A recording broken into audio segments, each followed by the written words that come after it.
Hi there, and welcome to this week's edition of the Gersnet Weekly Podcast, the independent Rangers podcast, which is made by fans for fans, where the content is absolutely free. And it's not just the podcast that's free, guys. We've got the online stuff at the website. We've got articles, previews, and we also have the forums. All free. All content is free.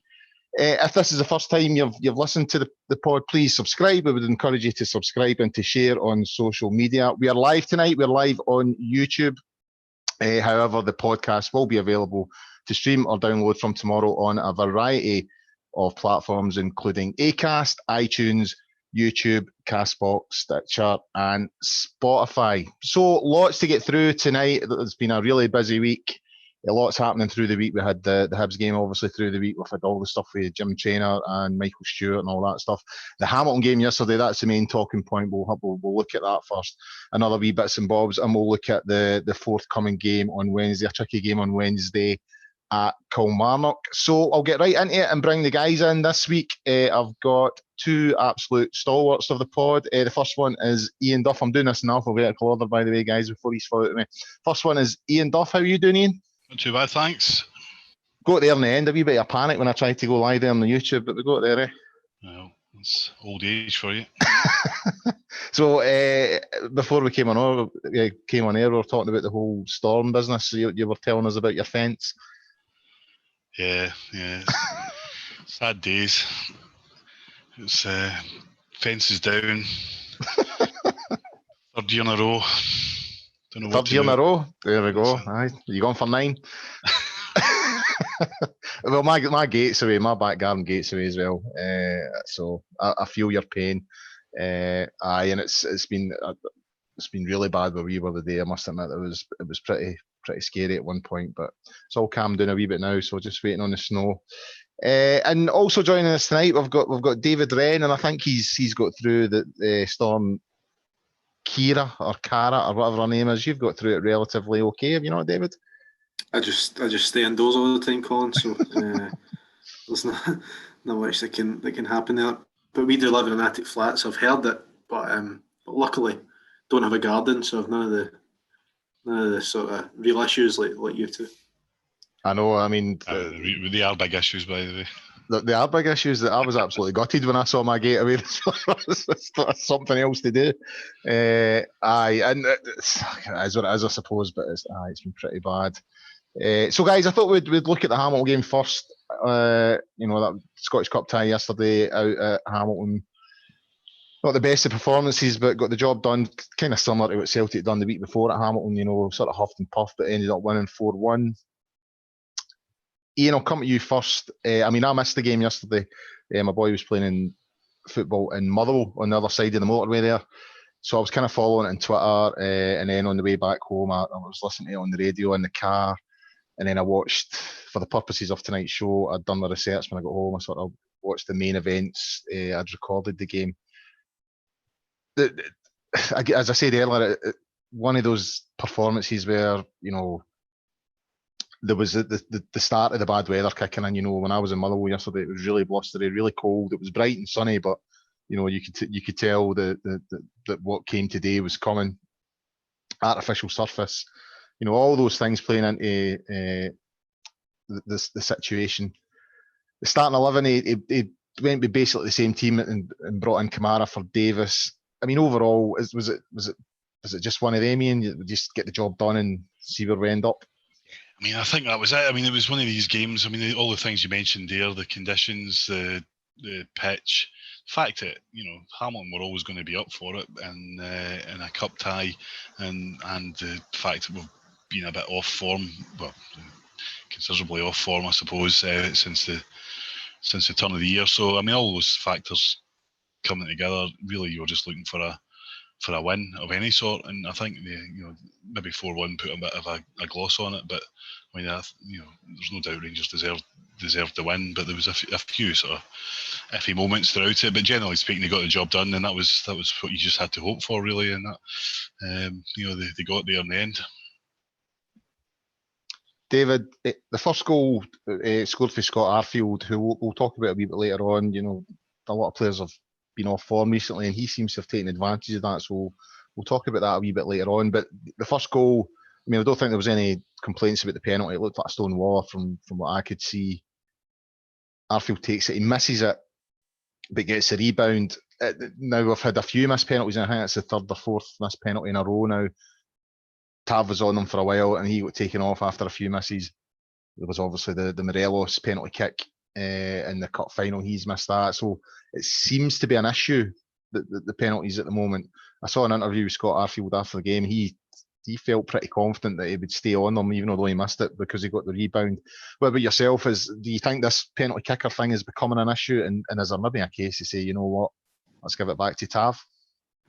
I think in the first point you made, I think in terms of the penalty, it was good to see Morelos sort of get into a position like that, because I think he has been slightly off form, which is understandable, I think, given the circumstances he's found himself in the past couple of weeks. But yeah, I mean, Arfield again, it's a funny one because he's not someone you would immediately think would be a natural, choice to take a penalty. I don't think in the team when you look around it, and he's obviously missed it and luckily got the rebound. But yeah, I think Tavernier thing, he scored so many penalties in a row and then obviously went through a bit of a bad spell. It's not something that we've had, we get a lot of. I think if you looked at the stats, that would probably be the case, certainly recently. I don't think we've had that many. I think he had a level of consistency that perhaps no one else has shown. So yeah, I think given the amount of goals that he scored from penalties, I would have thought they should go back to him. But I mean, you don't know what's going on at the training ground as well, because I know most football teams will have a sort of penalty competition that will then lead to whoever wins that then taking the next penalty. So I don't know what's going on at the training ground, but certainly it'd be better to have a consistent penalty taker rather than this sort of thing where you've got different people taking them all the time. It would really cost us in the cup final when Morelos taking it, who should never have taken that penalty. And yeah, obviously that's another miss yesterday, albeit we scored from the rebound. So yeah, I think if it's not going to be Tavernier, we need someone. We need to know who it is, and it needs to be someone that's confident enough to step up and take them. I thought Hadji might have taken the penalty yesterday when it was given. Whether he's maybe just in too soon, it would have been a bit. If he'd missed it, it could have been an early sour note for his Rangers career. But I thought he might have stepped up. But I think you're right. I think Tavernier's, over the years he's been so consistent. He went through that dodgy spell where he missed a few, but I think it's all about confidence, isn't it? And hopefully, after a bit of time away, he would come back and get back in the swing of things again. Because he technically, never any problem. I can't remember the number he scored, but he scored an incredible number of penalties over a couple of years. So he's capable. So why not have him taking them? I'm a bit like you, Ian. When I was, as I said, I was watching my boy in Motherwell. So I was following on Twitter when I saw that Rangers had been awarded the penalty. I saw something through the week. I think it was Jordan Campbell at the Athletic had done something saying that Hadji can take penalties. He's two-footed in that respect. He can score with his left or his right when it comes to penalty kicks. Mm. So I did kind of think there was maybe a chance he would get it, but they've went with Arfield, and as I said, he seems fairly confident that he's going to hold on to it. But I mean, the thing with Arfield as well is, he's in a position at the moment where he's not an automatic start. He's in the team at the moment because a few players are off form and Ryan Jack's out injured. So there's scope to get him in the team, but for him being the main penalty taker may be an issue, because towards Christmas there, when Rangers were in that sort of solid run of form, he wasn't starting every game, so no. I think it would be an issue if it was going to be Arfield. So there maybe is a case to say that it goes back to Tav, but it certainly seems to me to be an issue. When I saw we'd missed it and scored the rebound, I thought we're missing more than we score at the moment, and it seems to me that it's becoming an issue. Ian, we got the lead, and it's always a case in these games against teams like Hamilton. you know, when you get the first goal, the tendency is to feel that that's it. We're home and hose. We just need to get the second and the third. But we didn't really hold on to the lead that long. Hamilton made a substitution in the first half. The boy that came on, Marios Ogumboy or something. I'm terrible at pronunciations, but he came on, really caused us problems. And he was involved in the goal. He set up Lewis Smith. The first thing was, to me, there seemed to be a big gap between Goldson and Tav. The second thing for me was Edmondson's attempt to block Lewis Smith. The tackle to sort of stop him getting the shot away was pretty poor. And I again, it's one of these incidents where you kind of feel for Katic. I don't think Katic has done that much wrong, any time he's played for Rangers this season. And again, another defensive lapse. And I just kind of get the feeling if that was Katic, he would be called out for it. I still think there's an issue defensively, and I think that goal yesterday proved that. What about yourself? How did you see it? Yeah, I mean, I think Katic had a bit of a. I don't think he had a great game against Aberdeen. I think that's probably what's sort of been held against him. But yeah, I mean, generally speaking, he's done okay. But I've actually thought the defence has been, despite all through the sort of lack of form since this turn of the year, I thought the defence has been okay. Not brilliant, but okay. But just for about 10-15 minutes yesterday, they just seemed to just go a bit mad. They looked really uncomfortable. There's big, as you say, there's big gaps between the players and the defence that Hamilton were able to run into, and they looked uncomfortable. They looked nervous when the ball was coming towards them. There's another one just a bit later on where I think it was Edmondson had a real sort of swing at it and missed it, and Hamilton got through. I think that was the one where Kamara got back to defend the chance when the guy was clean through, which actually saved us at that point. I think at that point it was 1-1, so they're going 2-1 down at half time, and they just looked for that sort of 10-15 minutes before half time really dodgy. And there's been a few cases like that throughout the season. The Aberdeen game away where we're so far on top, and then just for that 10 minutes just went, just lost concentration and just looked really nervous, and which is strange because most of the rest of the time, looked really confident and sort of quite dominant in defence. So, don't know. I'm not really sure what the cause of that is, but obviously it's something that needs to be looked at, whether it's personnel or whether it's just the way they're playing. Perhaps yesterday it was something to do, playing on that pitch and the conditions. I think maybe there was a bit of nervousness came in when Hamilton sort of pushed forward, which they didn't do very often in the first half. So maybe it was that. But yeah, I mean, it's definitely a bit of a concern. But I don't know. Katic has his moments. He's strong and dominant sometimes, but he's occasionally just looks a bit makes the wrong decisions sometimes. But then he's a relatively young guy, so maybe that's just one of these things we have to accept.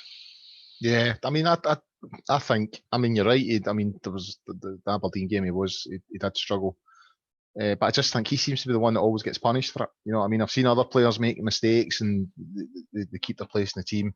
Yeah. I don't think there's any chance that Goldson will be dropped unless there's something catastrophic happens. I think Gerrard trusts him, and even if he does make occasional mistakes, which he has done, his distribution sometimes isn't brilliant and occasionally makes mistakes, but I think overall his contribution is in the positive, and I think Gerrard trusts him on the pitch as one of his sort of leaders on there. So I think he's always going to be the first choice unless he's injured or something bad happens, and it's who goes alongside him. And I wouldn't say any of the three so far have looked like they've staked a claim to be there permanently.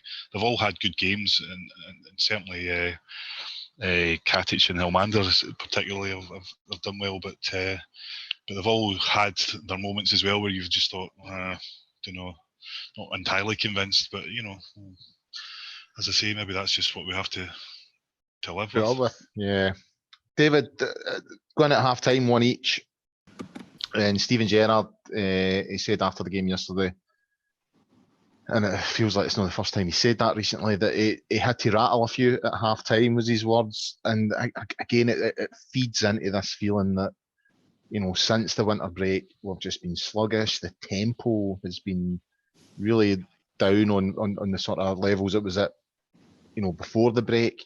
And just a feeling that we've not got anywhere near the levels that we were shown, through that sort of December period, especially. We had a real tough run of fixtures in December, and we've done really, really well in them. Since we've come back, we've struggled. Gerrard's had to, and his words, rattle a few again. We seem to be going over this every week at the moment, but can you put your finger on why that is the case? Because it's baffling me as to why we're where we are at the moment and why we look so sluggish. I think the sluggish aspect of it was probably the first couple of games after the break, and now we're probably suffering from a lack of confidence that's come from that run. I think there's obviously been a 6-point swing in the league. We've gone from being in a great position teeing off with our game in hand, and we're 4 points behind rather than 2 points ahead. So mentally, I think that'll affect the players. I think the fact that they know they're not playing well, they can probably sense the tension in the stadium when they're playing. The fact there's been so many home games since they came back, that doesn't help either. I think the pressure will be immense on them to produce. So I think we've probably had an aspect of sluggishness coming back from the break, which has then cost us points in certain games, which has then led to a lack of confidence and a lack of sort of impetus in games. But hopefully, even just the scoreline yesterday, hopefully will psychologically be good for us, because it will, scored a few goals, got a bit of confidence back, hopefully, and we're able to win the game comfortably. And I think we probably needed a game like that yesterday. Tough conditions against a kind of stuffy side, to then get a few goals and be in a position to win a game comfortably, because we've obviously not managed to do that since we came back. I think another thing as well is, there's been key players out since we came back from the break. So Tavernier was out, Morelos was out, Jack's been out, and I know we've got a squad and they should be able to cover that. But as soon as you start changing the team, and especially when it's possibly the three most influential players in the team that are out at the same time, that's going to have an effect, and that's going to knock out the way the team plays, as well as that the momentum that was building up before Christmas. If we had another game after the Celtic game, if we got that game in hand done then or whatever, then we would be sitting in a completely different position now. But the momentum was gone, and that break sort of just killed everything off, and then with it coming back with the players missing, then it shouldn't happen, but it's probably understandable that sometimes that is what happens.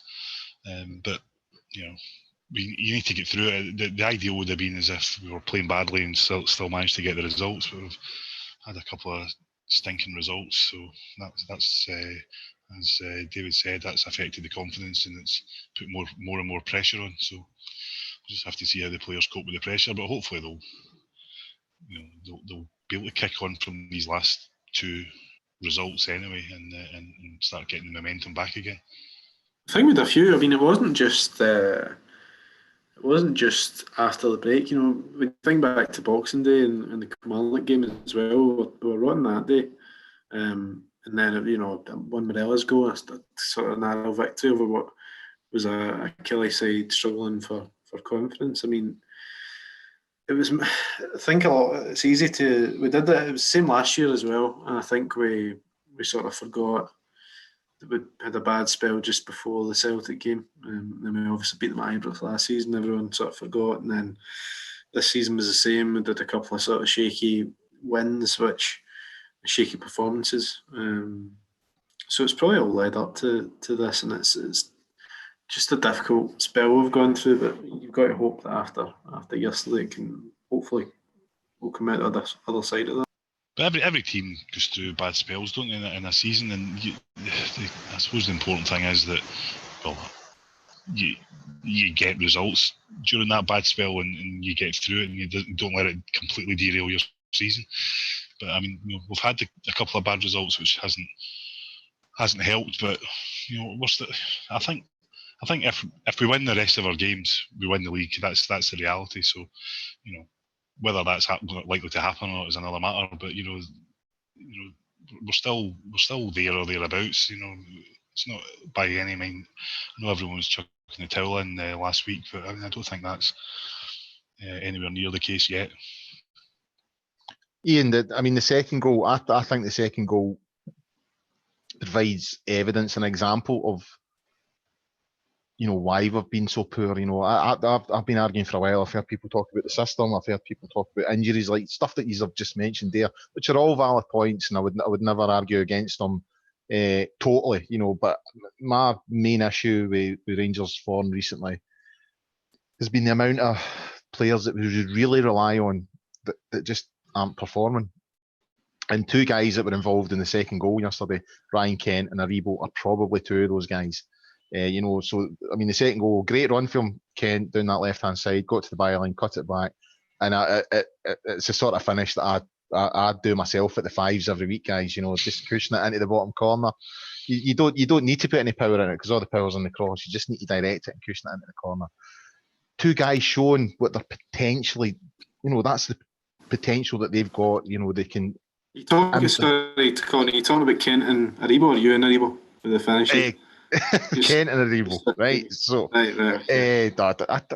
Look, if you ever saw me on a Wednesday, you would know, David, right? But it's not potential; it's class.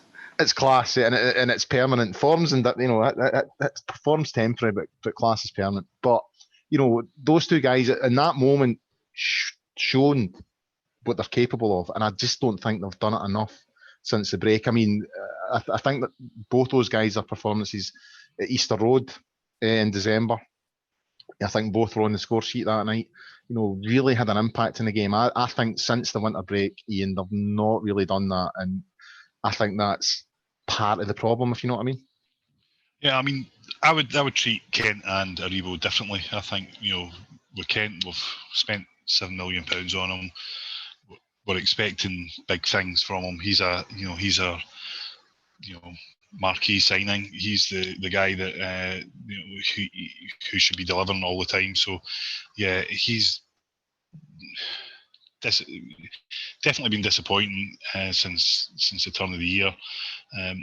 Aribo, I'd be a bit more forgiving of, because I still think he's a guy who's developing as a player, and still he's going to be inconsistent, and I think we wouldn't necessarily want to be relying on him every single week. So I think he's somebody who will come in and out of the team. Kent definitely has to deliver.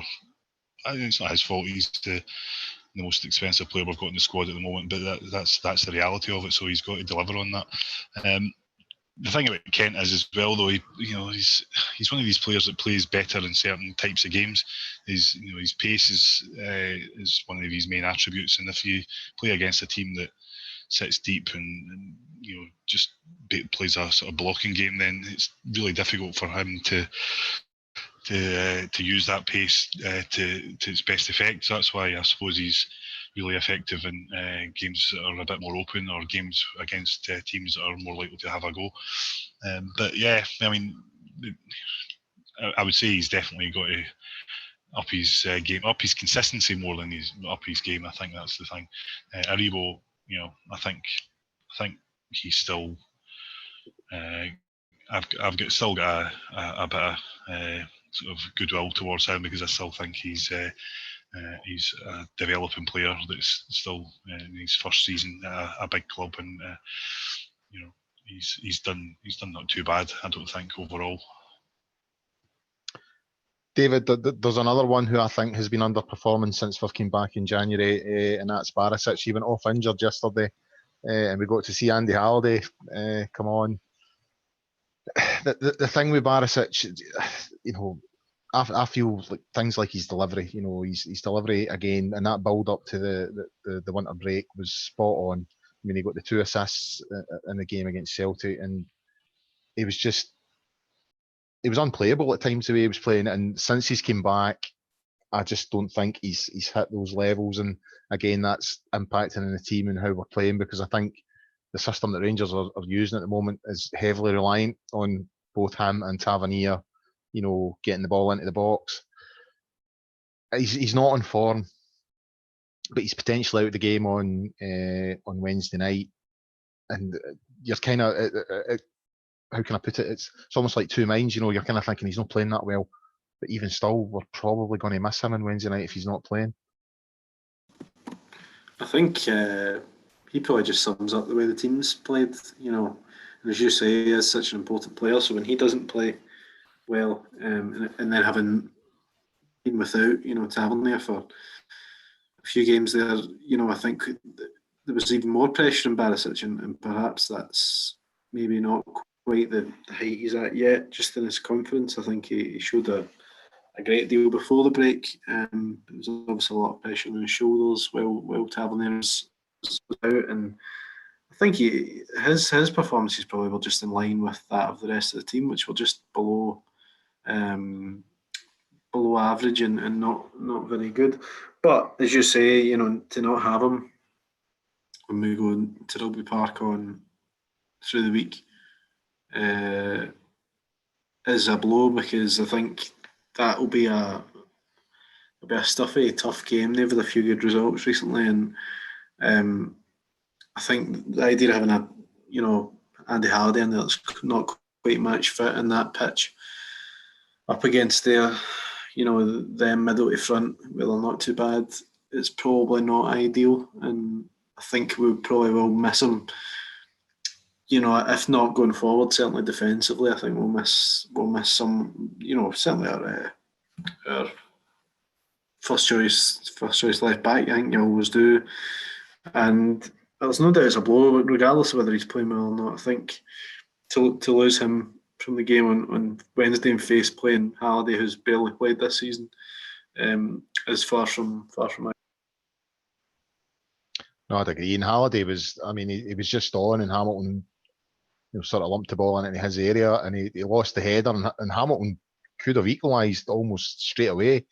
I've got a lot of time for Andy Halliday. I like him, but I wouldn't want to go into a game against opponents like Kilmarnock at Rugby Park with him in the team, because he seems to go through peaks and troughs, Andy Halliday, and he certainly seems to be in a trough at the moment. And I think some of the comments by Steven Gerrard in the winter break when they were over in Dubai about players not taking their chance, I think he was certainly one of those players that he was aiming at with those comments. So yeah, I'm not overly, as much as I feel Barisic hasn't been at his best, since we've come back. The thought of going to Rugby Park on Wednesday with him not in the team doesn't make me feel comfortable. On the positive side, Ian, there was another player who's not really hit the ground running since we came back. Admittedly, he was suspended. Morelos, he missed a couple of games through suspension, but when he did come back, he still looked a wee bit off it, and a bit sulky at times. Sort of falling into bad habits a wee bit. Got his first goal in 2020 yesterday. Sometimes that's all a striker needs, just to sort of lift that weight off their shoulder, and that sort of gets them rolling again. Do you think that's good for his confidence? Do you think that'll maybe get him off and running again? Well, I hope so. I think you're right. Strikers always sort of thrive on goals, don't they? And I think Morelos, more than any, or more than many, does as well. And he does when things aren't going right for him on the pitch. He does have that sort of air of sort of sulky teenager about him. That sometimes sometimes I think it is just an air of it. I don't necessarily think it's always the case that he's unhappy necessarily, but he has that look about him. So sometimes you can't tell from his body language just exactly what his mood is. But yeah, undoubtedly he's looked off the pace, and I thought he's always difficult to defend against. I think most a lot, even when things aren't going brilliantly for him, he's still a threat, and he's still a thorn in the side of defenders. And if he's on the pitch, then they're always on their toes, because they have to keep an eye out for him, because he can pop up anywhere and get a goal. But he didn't look to me to be particularly confident or happy throughout that game yesterday, for one reason or another. Maybe the way things are going, that's understandable. But yeah, hopefully the goal will let him kick on. I mean, as even the same way as we're talking about the results, the result yesterday might help the team as a whole. Hopefully his contribution as getting the goal will help him, because he's so important to the team at the moment, especially with Defoe's injury. We don't really know what Canberra's going to provide. He's really just his backup anyway, so we're completely relying on Morelos to do the business as a striker. So it's really important that we get him firing again, and it's partly up to the manager to identify if there's a problem and deal with it and however he can.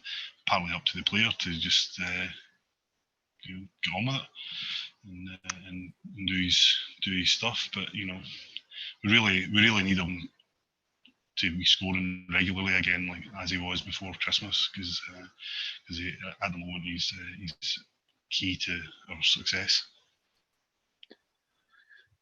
David, Arfield made it 4 with an absolute screamer, potentially goal of the round, really, and it was from distance, but he never put the laces through it. He sort of side-footed it with a bit of power, passed it into that top corner, and as I said earlier on, he seems to be someone who's last season he was in the team most weeks. This season that he seems to be in and out. Rangers have found a system where he can't quite find a place within it. But recently, because of injuries and all the rest of it, he seems to be taking advantage of this opportunity he's been given. He scored a few goals and he's put in some decent performances. Yeah, he's a good player. He's certainly, I think I've said on here before, in my eyes, certainly one of our best players. And yeah, when he plays well, and I think he's thriving in that role now in the centre of the park. I think the wide position worked for a time, but I think once teams sort of cottoned on to that, it was difficult for him, just because he wasn't quite as out winger as perhaps we needed there. And yeah, but no, I think certainly he's taken advantage of the fact that he's back in the middle of the park, and I think his experience in there can only benefit us. But for me, the issue with that midfield three at the moment is to find the right balance, and I just don't know. I think that's one thing that Gerrard's maybe struggling with at the moment, because I think there's certainly a place for Glenn Kamara in there. I just think at the moment, the balance of the three that Gerrard's choosing, sometimes it's not really working to Kamara's advantage. Obviously, Ryan Jack, when he's fit, is a first choice. Stephen Davis, one of our best players as well. And then you get guys like Greg Stewart and stuff like that offer, and Aribo as well, that offer something just completely different in that area. So yeah, it'll be interesting to see once everyone's fit what three he goes with. But certainly Arfield's not done himself any harm going back in there, and he'll certainly hope that he's got a part to play with the rest of the season. Iain, the draw was done today. It looks like it's going to be a tricky one. We've been to Tynecastle twice already this season. Drew once, lost a couple of weeks back there. Probably in terms of a cup draw, you couldn't have asked for much worse, really. Would you think? Yeah, obviously, given the results at Tynecastle this season already, then we've struggled. But Hearts are bottom of the table. That tells you that really they're not that good. And okay, they might raise their game when they come to play us, but we should be capable of beating them. It is a tricky. Any away draw, I think at this stage of the competition is probably going to be relatively difficult. But I think we should hopefully, with a bit of momentum by that time, be able to do it. And I think I really think it's without wanting to be over dramatic about it, we really need to win a trophy. And the leagues, or maybe you could argue 60-40 against us at the moment in terms of percentages. Perhaps our best chance of winning a trophy this season is going to be the Scottish Cup. So we need to win it. We need to win that tie. We need to get through to the next round, and we need to win that. And we need to get to the final. We need to win that. So it's potentially is a difficult tie, but it's down to the players. They now need to rise to the occasion and understand what they have to do, which is win this game. Right, guys, I think we've sort of covered just of these games, so I thought we'd move on to the Hibs game through the week. Just a quick wee discussion over that. There was probably one main thing that came out it, and that was Bobby Madden, which we'll come on to discuss. But in terms of the game, another really sluggish performance. Went 1-0 down. You would have to say Alan McGregor was at fault for the goal. There was a couple of claims for a foul and all the rest of it, but from where I was sitting in the Govan stand, it just looked like he'd made a mistake. 1-0 down, you start to get that feeling it's going to be one of those nights again. Good time to get the equaliser. Edmondson scored just before half time. Second half, I thought we were a lot sharper, just lacking a wee bit of quality, if you know what I mean. Just lacking that sort of creativity in the final third. But, in terms of chances created and, possession of the ball, it was pretty much all Rangers. We just struggled a wee bit to break them down. David, in terms of Bobby Madden's performance, especially one incident with Morelos and Ryan Stevenson.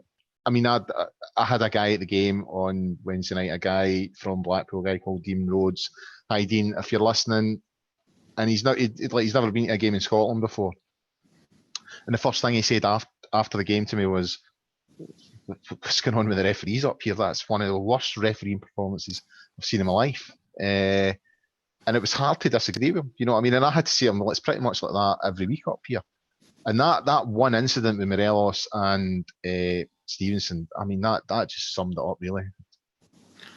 I think for me, it's not just one referee or one decision that's made. I think overall, the standard up here is just not good enough, I'm afraid. And I don't think there's any bias or, I don't think there's anything other than just incompetence from referees in this country. And it's something that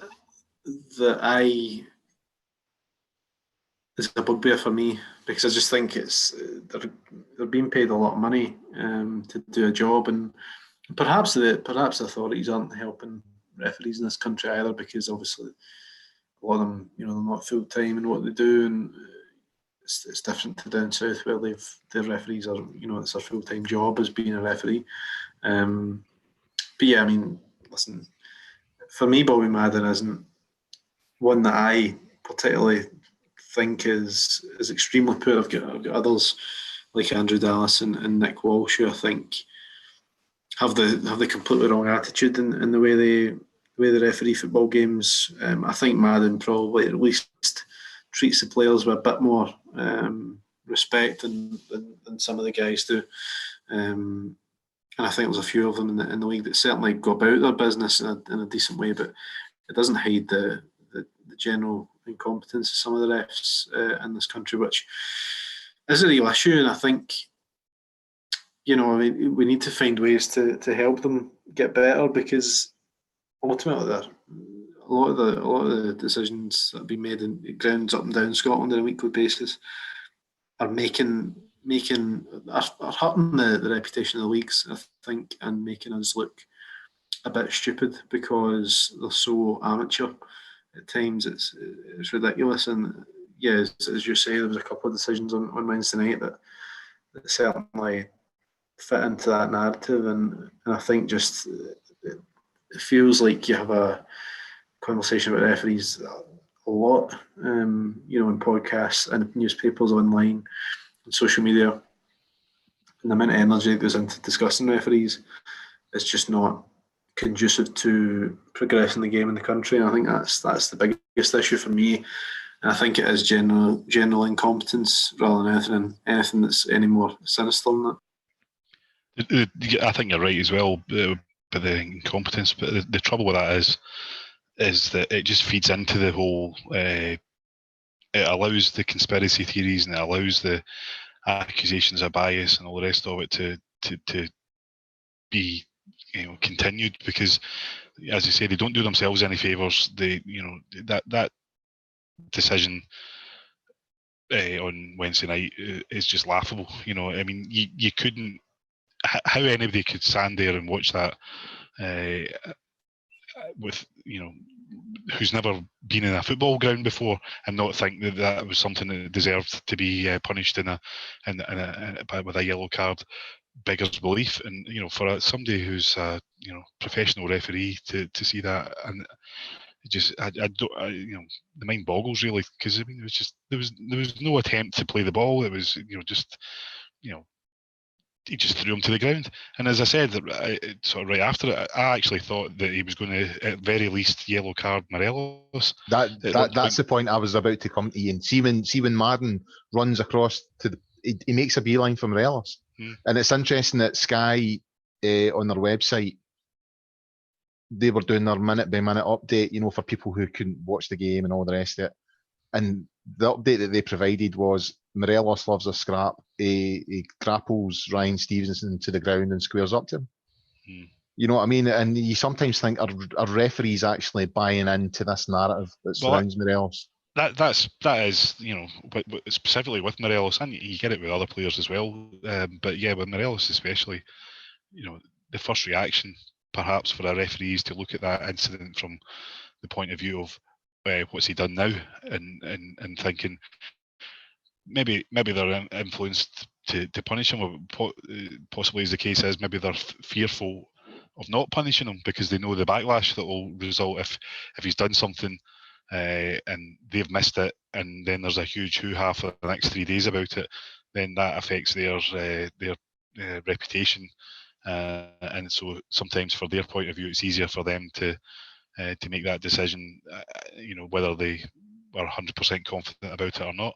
And that was the impression I got when like you say, he looked to me as if he was going to go straight to Morelos. And to be honest, I would not have been surprised if he'd given him a yellow or a red card, in fact, because if he thought he'd thrown him to the ground, then I could easily see that happen. So, but which would have been insane.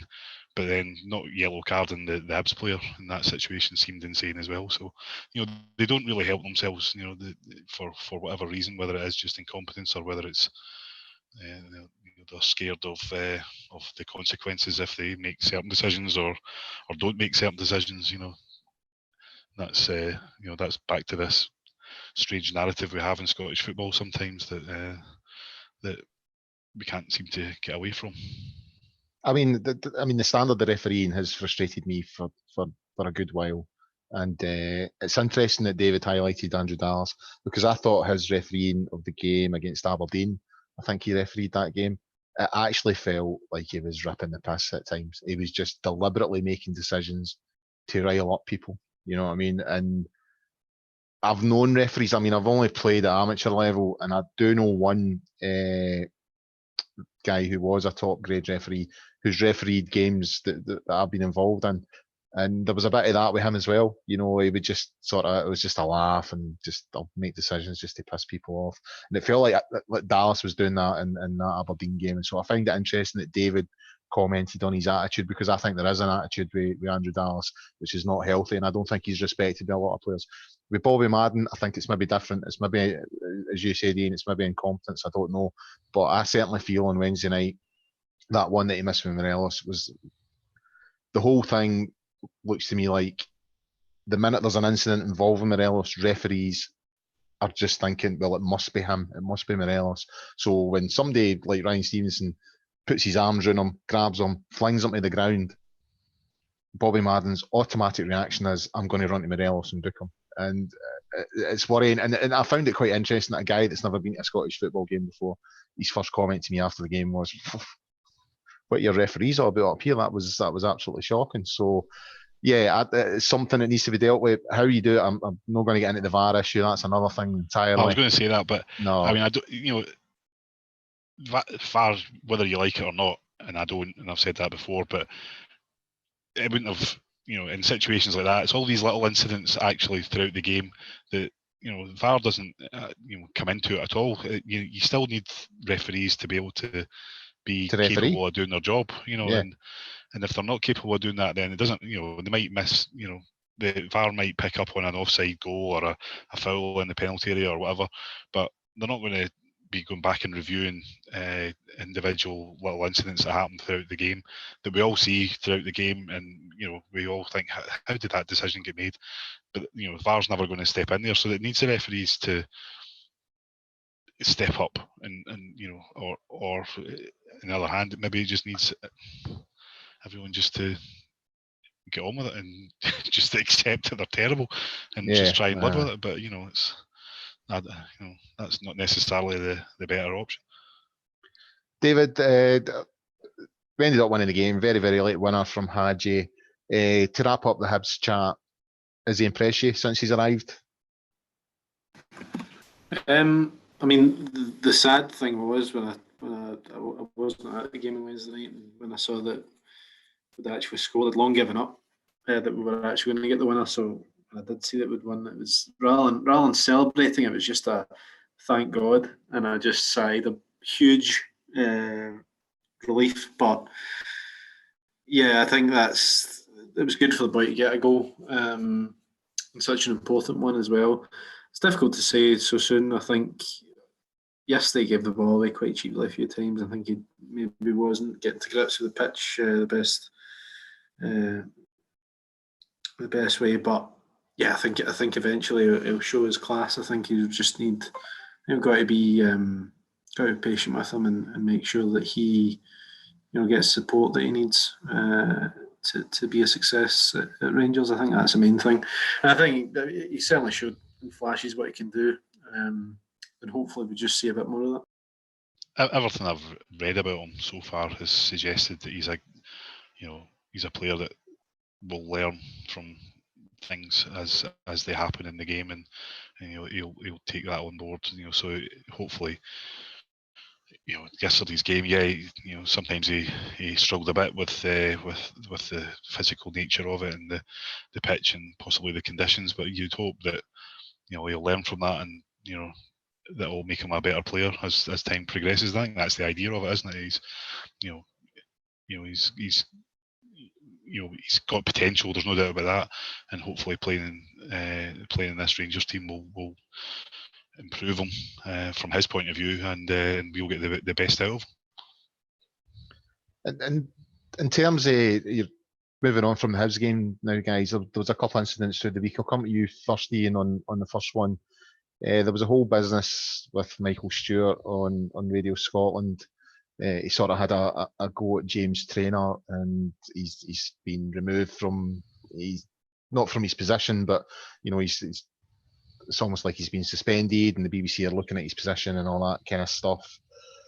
Now, personally speaking, I have to say I don't have any great admiration for James Traynor. I can't say that I think he's doing a great job at Rangers. I think PR, their main job is to put fires out. I think our PR seems to start them at times. However, I think Michael Stewart overstepped the mark considerably with some of his comments. And it seemed to be something that he'd been wanting to get out for a while, and it seemed scripted, pre-rehearsed, it seemed like it was all set up for him to come out with this stuff. Now, it is what it is, I suppose. One thing I will say is, I've seen people saying, Michael Stewart should be reinstated, and the usual people that come in and support people in these positions, your Graham Spears and all the rest of it, saying, get him reinstated and all the rest of it. The thing with the BBC, I mean, you couldn't really say that the BBC have been overly friendly with Rangers over the last few years. There's obviously an issue with the BBC and Rangers at the moment. So if Michael Stewart has been told that he's not allowed to be on any BBC programmes at the moment, he has obviously overstepped the mark. But what really got me about the whole thing through the week, because you had the thing with Celtic and Sky, the whole thing just is so tedious at the moment. It's just, it just seems tedious and petty, and this sort of feeling of, just get on with the game and see what happens, and whoever gets the most points at the end of the season. It just seems to me that it's not just about on the park anymore. You know, there's all this stuff off the park. There's the media, there's PR, there's this, there's that, and I just find it all boring and really tedious. I just want to see two teams on a football park on a Saturday playing one another, and then whoever wins wins. All this stuff to know. What about you? I just find it boring. Yeah, I mean, to be honest, I don't know the ins and outs of this Michael Stewart thing. Really, to be quite honest, I haven't heard what he said. I'm not interested in hearing what he said. I've never got any interest in hearing what he's got to say about anything, really, to be honest. Which is why I neither watch Sports Scene or listen to Sports Sound or follow him on social media. In fact, actively block him on social media, along with many others that I'm not interested in hearing about, for exactly the same reason. You know, as you just said, it's boring, it's tedious, it's agendas that are going on behind the scenes that are allowed to sort of be played out in public. I mean, who cares? I mean, really, I mean, you know, Michael Stewart's obviously got issues with Rangers for one reason or another. I don't care. I have no interest whatsoever in what he's got to say in any context, and you know what he's got to say about James Traynor or Rangers PR. I have no interest in either. Same with the Sky thing. Again, it's one of these things that I have no idea what it was all about. To be quite honest, other than there was an interview with Morelos and there was a bizarre translation of it. These things happen all the time. Newspapers and television programs mistranslate interviews all the time, and there's never any huge fuss about it. I don't know what I don't really understand why the Celtic were involved in it. Don't really understand why people are making accusations about Rangers. The whole thing to me is just, who cares? It's just sort of mindless tittle tattle. It's almost the sort of stuff that happens in lieu of actually having anything worthwhile to talk about when it comes to football. And that's a shame, because at the moment there's a reasonably good story to tell in Scottish football. Rangers and Celtic going for the title. We've got Steven Gerrard, one of the superstars of world football here.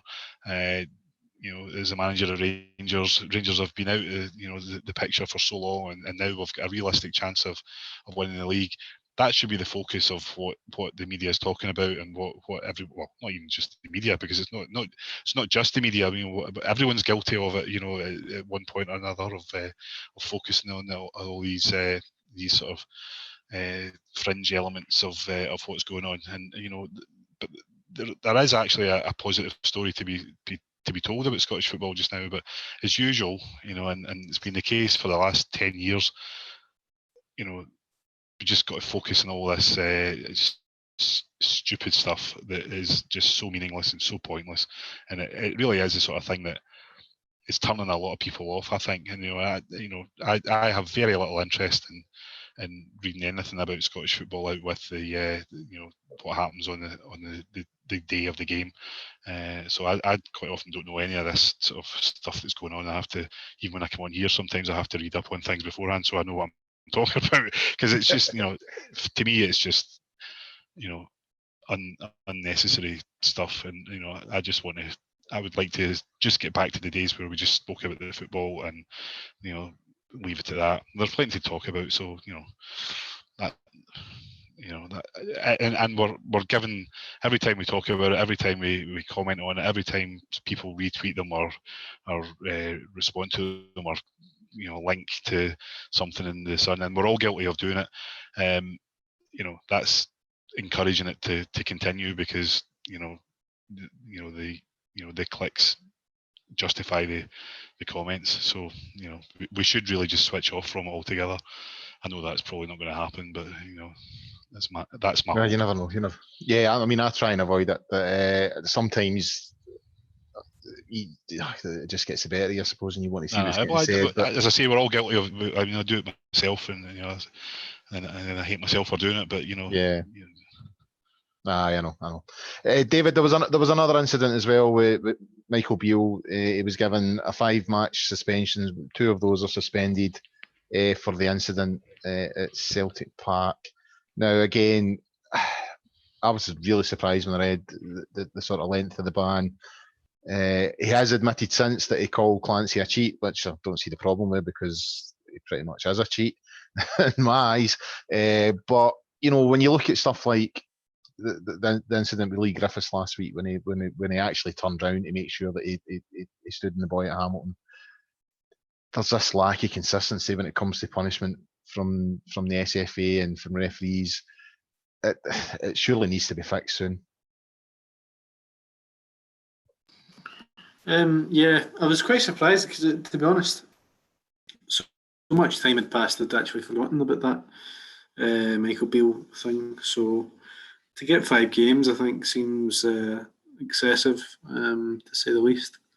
And yeah, I mean, I'd need to really know the rules and stuff like that. If he did call the ref a cheat, that's, unless you're calling Armstrong, you really shouldn't be doing things like that. So, yeah, I think for a coach to say something like that, you maybe got to watch what you're doing. But what does that merit a 5-game ban? Probably not. And I think it just adds to this weird logic that the what does he call them again? What's her name again? The compliance officer. Compliance officer. Yeah, I can't even remember the job title, but seems to just make up whatever bans come to mind just as it crosses her desk. I feel there doesn't seem to be a great deal of consistency. And I think when you look at the aggression that was shown, then let's face it, from both benches that night at Easter Road, there's a bit of needle there. And for them to then get less than Michael Beale got doesn't really make much sense. If they'd get 5 and he'd got 3 or whatever it was, I would understand that a bit more. But again, it's an example of the inconsistencies that this. Yeah, it's not just this current compliance officer, because it was the same with the guy that had it before. Just this sort of, it's as if they're making up these punishments in their head, and then dishing them out. And I don't really get it. And I think, again, like I said about referees earlier, I just think there's an incompetence there within the SFA that just doesn't really understand what they're punishing and what the punishment should be for the offence. Yeah, I would agree. I mean, there was obviously an incident at Easter Road. Michael Beale was also involved with John Kennedy at Celtic, but 5 games, I was stunned, and I think most people were when I was looking at comments on social media. Yeah, I think most people were quite stunned at the length of the ban, and it just seems there is definitely inconsistency when it comes to dishing out the punishments. Guys, conscious of time, so do a quick preview for the game on Wednesday night. Obviously, it's going to be another difficult night. We always, have a hard game most times when we go to Rugby Park. It's another artificial surface. Both games earlier on this season were tight. We got the last minute winner at Rugby Park on the opening day of the season, and then there was a game in Boxing Day that you spoke about earlier on, David, when Morelos came on and we kind of huffed and puffed, and he had to come on and sort of dig us out a hole a wee bit. It seems to me it's one of those games that, given where we are at the moment and given that we went into the break on a high and we've come back and sort of huffed and puffed, it could be a sort of crunch moment and one that could really test the mentality in this Rangers team. Iain, but it's also an opportunity for them to make a statement. So how are you feeling about Wednesday? Yeah, I mean, strangely, I feel quite confident actually going into this. I mean, it should be a difficult game. The plastic pitch, really bad plastic pitch as well. Don't know what the weather's going to be like by then. I don't imagine it's going to be great, Kilmarnock doing better now than they were. But I just think.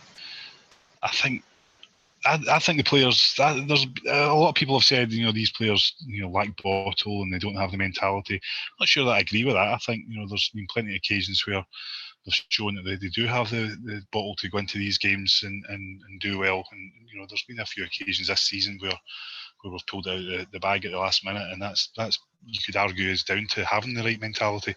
So I think they'll go into this game knowing that they have to win it, and I think they'll go out and I think they'll do well, and I think we'll win. I think we'll win 2 or 3-0, to be quite honest. What about yourself, David? You've obviously got a vested interest in this, given your previous career. What's your predictions for Wednesday?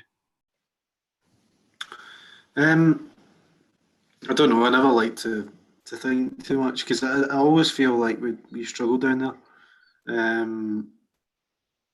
So yeah, I'd like to share Iain's confidence, but I think probably take a 1-0 or a 2-1 again would suit me.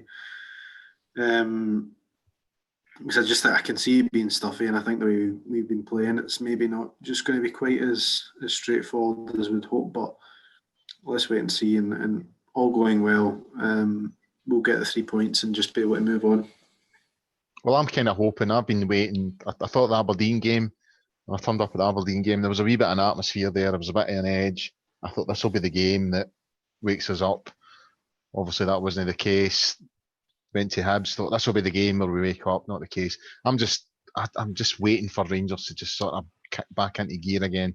So I'm hoping, obviously Wednesday night, that'll be the time that they do it. But guys, looking at the time, I think that's us for tonight. So a big thanks to Iain and David for their contributions tonight. And that's it for this episode of the Gersnet Weekly Podcast, the independent Rangers podcast, which is made by fans for fans, where all the content is free. We'll be here next week. There's obviously the games at Calais on Wednesday night, and we have a game next week against Livingston at Ibrox. We'll be looking at those 2 games and bits and bobs. And I believe the following week we're back in Europe, Braga, so we'll be previewing that. So lots to come next week. In the meantime, before we're on air next week, get yourself onto the Gersnet website and forums at www.gersnet.co.uk. And until the next time, bye for now.